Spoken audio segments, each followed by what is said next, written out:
Well, today we are getting a rare up-close look at the B-2 bombers used to target Iran's nuclear facilities back in June. The aircraft were part of a surprise U.S. attack on 3 nuclear sites in Iran. The bombers took off from Whitman Air Force Base in Missouri, which is where Ian Lee got a unique access to the planes and their weapons. He's joining us now from Whitman. We're entering one of the most secure military bases in the United States. This is the flight line of Whitman Air Force Base. It's home to the B-2 Spirit, America's most advanced active bomber and the plane used in the strike on Iran last June. I think in terms of my lifetime as an airman, this will be one of the most consequential raids that we've executed.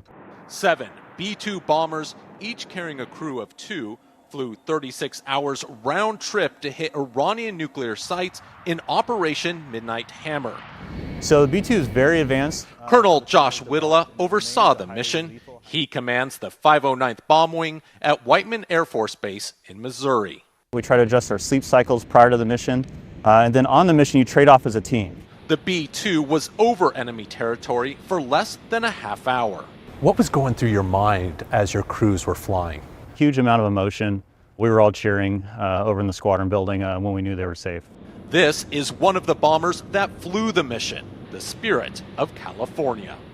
From the outside, the B-2 looks high-tech, but when you crawl into the cockpit, it resembles a plane built 30 years ago. With its knobs, buttons, and dials, it even has a microwave, toilet, and cup holders. The attack on Iran involved multiple 30,000-pound GBU-57s. This is the first time we're getting a close look at the massive ordnance penetrator. This is the GBU-57 that was designed for this mission, for this aircraft. The B-2 is the only one that can carry it.